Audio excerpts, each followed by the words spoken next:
Hey guys, how y'all doing? Y'all doing all right? We're doing good. We are running around some errands because tomorrow we're gonna go back to Camp Majestic over there in Kerr, Texas. You know, Kerrville, whatever you want to call it, area, Burnett. I don't know exactly which one we're gonna be sent to yet, but we're gonna go. And we're gonna hopefully find a couple of helpers there. We got one here, but the other guys can't go. So we're gonna hopefully, I think there's gonna be a couple people down there. A guy named Scott that I know really well. He's supposedly there now, actually. So hopefully he'll be there when we get there because he's a good drone operator too. And we're taking both drones with us, our two good ones. So we're gonna go try to see what we can do to help. But you know, as we talk about other things as well too, right? These other cases still need attention and awareness. There's a lot of them out there. You know, there's a lot of them that are still unsolved, and you know, Sebastian Rogers' case, of course, unsolved. I thought we would know something about 4th of July here, or the 6th, and that didn't happen. So, you know, I don't know. Maybe they don't really have enough. I still would wonder what that criminal warrant in April would be for then. That was to recover something. I don't know what they were trying to seize or take, but they were definitely trying to seize something. Or they did seize something. Now, maybe it's something that's going to take longer than a few months to get the information back. I don't know that, right? Or maybe they couldn't recover that item that they had on that criminal warrant paperwork, right? Maybe they couldn't. Come on, move this way. Maybe they just couldn't. I don't know. But we're fixing to get rained on again, I think. I'm trying to get across this field, and she's just being ornery today. I think she's getting confused because she's running with the pup now too, and she's getting all lost. Like if I just bring her versus both. She's been getting a little, I don't know, just a little different. You know, maybe I should have kept her separate. I don't know. I think maybe it'll grow together in time. Oh, beautiful purple flower for y'all ladies. Here's some more of them right here too. You know, in this case, you know, we could, I guess we can guess all day long, right? But if we only look at facts in this case, what do we have? I mean, facts. You know, like if we look at 100% fact in this Sebastian Rogers disappearance, I'm going to say suspicious disappearance. What do we have, right? We know that supposedly at 6 o'clock when she went to wake him up, he wasn't in the bed. We know that she then evidently panicked in 1 minute, called her husband, you know, the stepfather, and then they talked while she drove around town to the school and wherever else she went. She said that, but it was already too, you know, we think she was going to say too late. We know that drive happened. We know that he was home, around 1, between 1 or a few minutes after 1, and he left around 11, so it's a 2-hour trip, not a 3-hour and 37-minute doorstep trip like he told on Nancy Grace. So that kind of confused me always, but we know that he had to talk to detectives as soon as he got back. We know that Sebastian evidently didn't have shoes on, or socks, or a jacket. He didn't take his cell phone.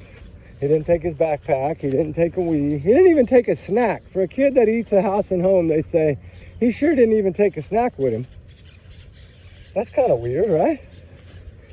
I mean, they would have found a wrapper, right? They would have found something. They would have found a scent, I think, if he'd have left the home. But one of the other facts, let's talk about that we now know is a fact. Well, a fact according to stepfather, but I mean, it's his house, so he should know, right? It's the video that I play a lot for y'all guys where he told that lady, Smiley's World, shout out to her, that when asked a question a little differently about the front door, he answered in a security way of, hey, nobody came to my front door. If they would have, a shadowy figure would have been seen. So we know now that him going out the front door like she tried to proclaim was just a lie from her. Another one of her lies. Because her husband called her out on that lie, basically, and told the truth. And that's what neighbors had always said. Neighbors had always said they could see their front door. Remember, we knew that from the beginning, that Ring camera faced the front of that house. You see him taking out the trash, you could see the front door, you could see all that, right? It's the neighbor clearly told us that. Well, one of the neighbors did. But so if we look at just those little things right there, he was last seen at 6:25 p.m. leaving a Texas Roadhouse the day before, the evening before, after a weird dinner with his mother, where it looks to me that he's seen someone that really startled this kid.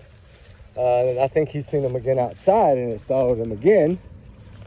And then we know that they called 911 at 6:33.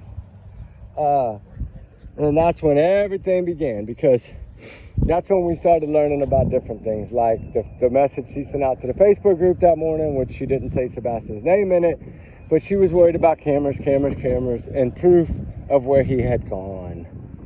Okay. So she wanted to prove that this kid ran away, but their plan didn't work because it evidently didn't catch anything other than the flashlights that are now mysteriously, I think, the only clue in this entire case, to be honest with you. Now, I could be wrong. But besides, the lies that change the stories, of course, that's all there. But I'm saying, as far as, do they have something solid, like, we know they don't have a peep of him, a sighting of him, a sound of him, a scent of him, nothing. It's like he just went to his room and poofed into the thin air of the night and just kind of floated up to the sky or something. I don't know. But it's clearly, there's nothing there to tell us that he went outside on his own.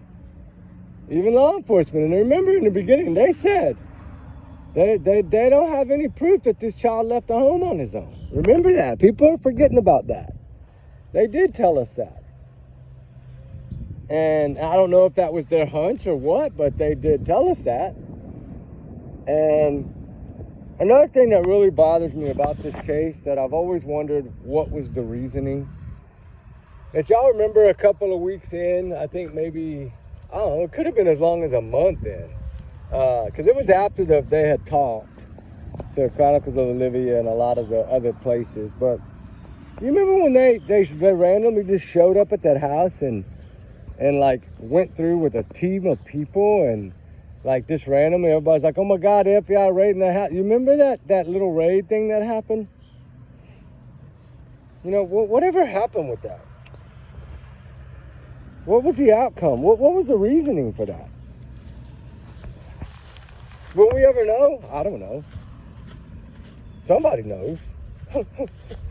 Somebody knows. More than one. The people that were there know why they were there, but we might not ever know, because the Proudfoots seem to lie about everything. Lies about truck pings, lies about Sebastian, says Sebastian's a liar, lies about CPS, lies about his past life, lies about his ex-wife, lies about Katie. He's a constant liar, so we can't believe a word he says. So, just like with this criminal warrant thing, oh, it was a subpoena. Give me a damn break. Ain't no damn subpoena. You out your damn mind, boy. You think that's a subpoena. Subpoenas don't come like that.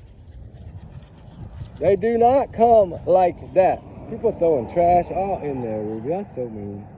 Well, it could have been from the high waters, too. But really, what do we know? What can we say? Okay, this could be, or this could be why that is, or, this could have happened, or that could have happened, or, in order to try to find out the truth, we need some truth. And we don't have any really truth. Because even law enforcement has told a few fibs in these days of this case, right? We know that. I'm not going to say names, but we know that there's been some fibs told by law enforcement. But they don't have to tell us anything. But you know what? A lot of people always say they don't owe us anything. Well, who pays their salary? right? Who pays all these police and investigators' salaries? Our tax dollars. So you know what? In a way, we do need answers, right? Our tax dollars fund you. You're serving to protect us. Just like our military, serve and protect us. So why can't you tell us what you know? Or at least a little more than what you're telling us now. Like, hey, just say, you know what, we got a few suspects in mind, but we don't want to talk about it right now, like they did in the Nikki McCann case. Yeah, it might cause a little speculation, but at least it'll let us know that something is going on behind these closed doors and that our tax dollars are going to good use, right? There was a mosquito. I had to blow them off my arm, but that's at least another hand. You know what I'm saying? Like, let us know our tax dollars are in good use. That's kind of how I say it. What is it? But you know, I don't know. I don't know what to think of this case. I'm kind of lost on it now. Because I really thought something was going to come in it. I mean, I had heard from some really good people actually that something was coming down the pike, and that's why I assumed that it was coming. And now maybe they're off a week. Some people say, hey, you can't never be right on because you had holidays in here, the mail's closed down, things don't make it on time sometimes. Give it an extra week because of the holidays in there. So yeah, okay, let's say we give it another week. Then that means we give it till Friday. This Friday. That means that by this Friday, we should know something new. At least something. Even if it's a 10-word update. I don't care. Or if there's an arrest going to be made, we need to know about it. But you know the thing that's crazy to me? Do y'all remember the case of the pregnant Army girl's wife in Hawaii? And the family kept saying she was 9 months pregnant or 8 months pregnant, and she vanished, and the husband was in the military, and they would try to talk, and nobody would talk, and the military wouldn't say anything really. Remember, JLI was really big into it, but he couldn't learn anything because of the military. Like, we didn't even learn about his arrest for 3 weeks until after it had already happened. So, you know, it makes you wonder, has anybody been seeing Chris and Katie out running around? Has anybody seen them? That's kind of what I want to know. Has anybody seen them anywhere? I know this is a rundown area they brought us to, sent us to. Kind of I've never really kind of ventured this way into here, but we're going to do it now. See what we can see, but it's just a lot. But there's also been a lot of rain. That's why all this debris is on the road. And think about it, this isn't a neighborhood and there's that much debris on the road. But, you know,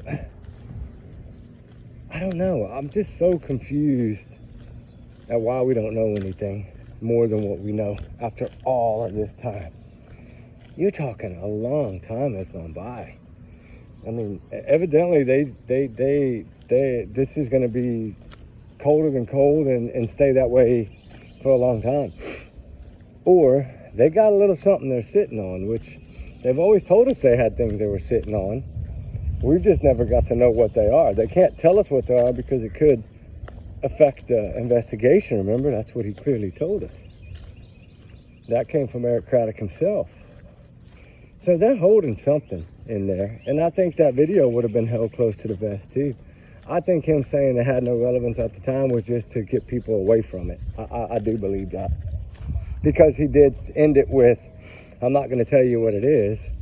And it could play a part down the road. We don't know. So, to me, that tells me that video is important. I think that tells all of us that video is important because they came on so super quickly when that thing leaked to try to debunk and shut it down. Like less than 16 hours they were on it, talking about it. Like you're not seeing this entire, it's not what you think, and they were trying to tell the family it was a trash truck. Now this is a story that I learned from someone within the inside, right? I'll never give my sources, but that somehow somehow about something that was found at the house on that second push. That's why I brought it up earlier. Okay, that's what evidently led to something down the road that started pushing to other things. That eventually came down to, I don't know how to say this, without, it made it to where they believed, this is the day before evidently the landfill search, I think. Something led them to believe that he was in that landfill.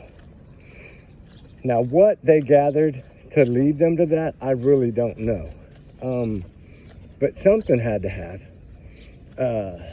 Something had to lead them there. And the thing is that when it comes to that flashlight video, the reason I'm talking about this is because I don't know if it's the flashlight video that led them to believe they needed to search the landfill, or was there something in that video that we haven't seen? Because remember, it's a long video. It's not, they have like 24 hours. I mean, they have so much of that time that we don't know. Get over here. I don't know about nothing about them dogs. I ain't going that way. Dogs shouldn't be out like that. But, you know, it had something to do with that flashlight video, which I think was the third day in when they got that video. So what was it in that video that led them evidently to believe that he was in that landfill? And the reason we believe that they believe he was in that landfill is because of how Mr. Ken said it afterwards. He was disappointed in the outcome. It wasn't closure like they thought, right? So what is that? What does that tell us? That's kind of where I'm at right now. Uh-oh, raindrop. Uh-oh, I gotta go. It's gonna start pouring, sorry. Trigger warnings, guys. We love y'all. Allegedly, everyone's innocent until proved guilty in the court of law. Allegedly, these are my opinions, educational purposes only. Take it as a grain of salt. All right, guys, we'll talk soon. I'm not getting flooded. All right, bye.